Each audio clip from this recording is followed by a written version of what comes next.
Daheim hat sie nach ihrem Hexenspruchbuch gesucht. Wo hat sich das echt versteckt? Sicher ist es irgendwo untertaucht, weil es nicht in die Schule wollte. Mary-Lou hat es zunterst unten im Keller, unter einer Biege von verbrochenen Ziegelsteinen gefunden. Sie hat es in den Rucksack gepackt und hat sich auf ihren Besen geschwungen. Der Besen hat gestöhnt unter dem Gewicht der Hex und dem dicken Buch.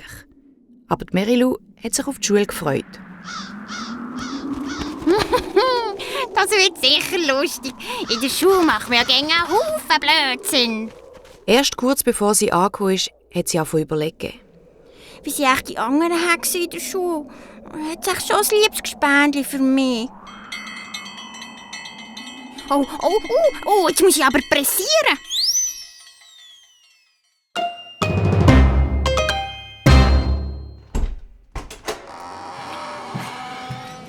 Du kommst zu spät. Wir lernen schon das grosse Hexen-Einmaleins. Hat Vika gejault, ihre neue Banknachbarin. Also das kann ja eh nichts werden. Schaut mal ihr verkrügeltes Buch an. Das ist ja ein richtiges fleckiges, dreckiges Stinkebuch. Also daraus könnt ihr dann nicht lernen. Merle hat grusig heiser gekichert. Die Hollebolle und alle anderen haben die Nase gerümpft. Bei der Hollebolle hat das besonders grusig ausgesehen, denn sie hat einen dicken Eisenring durch die Nase gestochen, der sich bei jedem Wort offen und runter bewegt hat.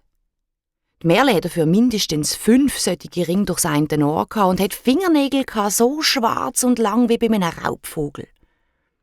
Und Vika hat ihre 5 Augen gerollt und der Mary-Lou ihre lange, dünne Zunge rausgestreckt.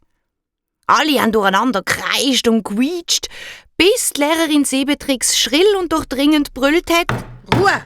Jetzt ist Ruhe! Sofort ist Ruhe! Sonst hexe ich euch allen 13 grüne Warzen auf die Nase. Mary-Lou, du passt besonders auf. Oder du fragst die geschickte Vika, dass sie dir helfen kann. Helfen? Wer?